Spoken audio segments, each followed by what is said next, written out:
السلام علیکم ناظرین، پاکستان ساگا میں خوش آمدید۔ آج ہم بات کریں گے انڈیا کے اندر ہو رہے لوک سبھا کے انتخابات کے اوپر۔ انڈیا اور پاکستان نے آزادی تو اکٹھے حاصل کی تھی، لیکن دونوں کی جمہوری تاریخ ایک دوسرے سے بہت زیادہ مختلف ہے۔ پاکستان میں جہاں مسلسل مارشل لا لگتے رہے، اسٹیبلشمنٹ سیاست کے اندر مداخلت کرتی رہی، جمہوری حکومتوں کو گرایا جاتا رہا اور کوئی بھی وزیر اعظم پاکستان کے اندر اپنی مدت پوری نہ کر سکا اور نہ ہی کوئی سموتھ طریقے سے اقتدار سے نکالا گیا۔ کسی کو اسمبلی توڑ کر نکالا گیا تو کسی کو پھانسی پر لٹکایا گیا۔ جبکہ دوسری طرف انڈیا کا اگر آپ دیکھیں تو انڈیا کے اندر جمہوریت پہلے دن سے مضبوط رہی تھی۔ اسٹیبلشمنٹ یا ادارے یا آرمی کسی کا بھی الیکشن کے حوالے سے یا حکومتوں کے آنے جانے کے اندر کوئی بھی رول نہیں ہوتا تھا۔ جبکہ انڈیا میں پہلے دن سے جمہوریت مضبوط رہی، وہاں اسٹیبلشمنٹ یا آرمی یا کسی بھی ادارے کا الیکشن کے حوالے سے یا وزیر اعظم کو نکالنے کے حوالے سے کوئی کردار نہیں ہوتا تھا۔ انڈیا کے اندر کئی ایسے وزراء اعظم آئے جنہوں نے اپنی مدت پوری کی اور وہاں پر سوچا بھی نہیں جا سکتا کہ لوک سبھا کا الیکشن ایک دن بھی ملتوی کیا جا سکے۔ وہاں الیکشن کمیشن بھی مضبوط رہا اور سیاسی جماعتیں اور پارلیمنٹ بھی سٹرونگ رہی۔ لیکن اب موجودہ انتخاب کے اندر ایک عجیب سی صورتحال دیکھنے کو مل رہی ہے اور ایسا لگ رہا ہے کہ انڈیا کے اندر بھی پاکستان ماڈل نافذ ہونا شروع ہو گیا ہے اور وہاں بھی الیکشن میں دھاندلی کرنے کی کوششیں شروع ہو گئی۔ اور یہ اب سے شروع نہیں ہوا بلکہ یہ تب سے شروع ہوا ہے جب سے نریندر مودی کی اٹھان ہوئی ہے۔ وزیر اعظم بننے سے پہلے جب نریندر مودی گجرات کے وزیر اعلیٰ تھے تو انہوں نے وہاں پر مختلف انڈسٹریلسٹ گروپ کو زمینیں دیں، کاروبار ان کا پھیلانے کا موقع دیا اور ان کو اپنی سائیڈ پر کیا۔ ان میں مکیش امبانی بھی تھے اور ٹاٹا گروپ بھی تھا۔ جب یہ انڈسٹریلسٹ اور ان کا کیپٹل پیسہ مودی کے ہاتھ میں آ گیا اور یہ مکمل اس کے ساتھ آ گئے تو اس کے بعد انہی انڈسٹریلسٹ کے ذریعے جو مین سٹریم میڈیا کے چینل تھے وہ خریدے گئے اور وہاں پر مودی کے خلاف کوئی ایک بات کرنا بھی انتہائی مشکل ہو گیا۔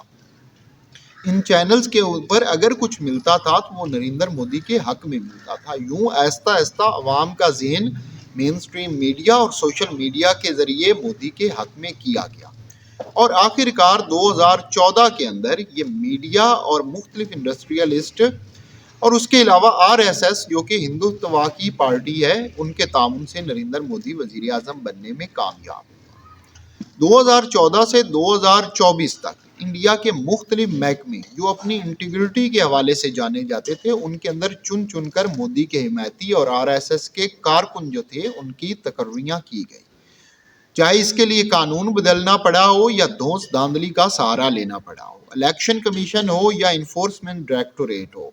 اس کے علاوہ مختلف انڈیا کے CBI جو کہ آزاد ادارے ہوتے تھے ان کے اندر بھی BJP کے حمایتیوں کو بھرتی کیا گیا اور پورے ہندوستان کے اوپر نریندر مودی اور BJP کی ایک گرپ بنا دی گئی اور 10 سال بعد اب اس کا عملی مظاہرہ دیکھنے کو مل رہا ہے۔ موجودہ الیکشن میں انڈیا کی مین جماعت کانگریس پارٹی نے انڈیا کے نام سے ایک الائنس بنایا تھا جس کے اندر 35 پولیٹیکل پارٹیز تھی اور ایسا لگ رہا تھا کہ یہ الائنس اس بار BJP کو شکست دینے میں کامیاب ہو جائے گا۔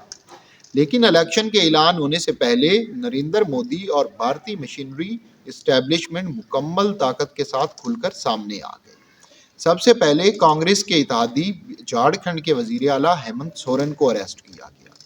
یہیں پر بس نہیں کی گئی بلکہ کانگریس پارٹی کے جو فنڈز تھے اور مختلف اکاؤنٹ تھے جن کے ذریعے انہوں نے اپنی مزید فنڈ ریزنگ کرنی تھی اور لوک سبھا کے الیکشن کے اخراجات کرنے تھے وہ مکمل طور پر فریز کر دیے گئے اور اب کانگریس پارٹی اپنے ہی فنڈ الیکشن کے لیے استعمال نہیں کر سکتی۔ اس کے بعد دلی کے وزیر اعلیٰ اور جو کرپشن کے خلاف واضح سٹینڈ رکھتے ہیں اروند کیجریوال کو الیکشن کے اناؤنسمنٹ ہونے کے ٹھیک 2 دن بعد اریسٹ کر لیا گیا۔ وجہ اس کی یہ تھی کہ ایک تو اروند کیجریوال کے اوپر کرپشن کا کوئی الزام نہیں تھا، دوسرا اس نے کانگریس پارٹی کے ساتھ BJP کے خلاف اتحاد کر لیا تھا اور واضح لگ رہا تھا کہ نہ صرف پنجاب دہلی بلکہ مودی کی آبائی ریاست گجرات کے اندر بھی مودی کو ٹکر دینے جا رہے ہیں۔ اس کا حل مودی نے یہ نکالا کہ اروند کیجریوال کو سرے سے اریسٹ کروا لیا گیا اور ان کے اوپر کرپشن کا الزام لگایا گیا۔ جبکہ اس کے اندر حیرت انگیز چیز یہ تھی کہ کسی کورٹ سے فیصلہ نہیں آیا تھا بلکہ انکوائری بھی نہیں ہوئی تھی، صرف پوچھ تاچھ کرنی تھی اور اس کے لیے غیر معینہ مدت تک کے لیے اریسٹ کر لیا۔ اس کے بعد انڈیا کی مختلف جو اپوزیشن پارٹی ہیں ان کے لوگوں کو بھی اریسٹ کیا جا رہا ہے اور ان کے لوگوں کو توڑا بھی جا رہا ہے، اور اس کے اندر نہ صرف بی جے پی انوالو ہے بلکہ انڈیا کے اہم ترین ادارے جن میں انفورسمنٹ ڈائریکٹوریٹ ہے جو کرپشن کے خلاف کام کرتا ہے، اور اس کے علاوہ سی بی آئی جو کہ مین انویسٹیگیشن ادارہ ہے، یہ بھی شامل ہے۔ اپوزیشن کا انڈیا کے اندر ویسے ہی جینا حرام کیا جا رہا ہے جیسے کہ پاکستان کے اندر کیا جاتا تھا، اور اس طرح لگ رہا ہے کہ ہندوستان کے اندر بھی پاکستان ماڈل نافذ ہونے جا رہا ہے۔ لوک سبھا الیکشن کے نتائج کیا آئیں گے، اس کے لیے مزید 2 ماہ کا انتظار کرنا پڑے گا۔ چینل کو سبسکرائب کر دیجئے اور ویڈیو کو لائک کر دیجئے۔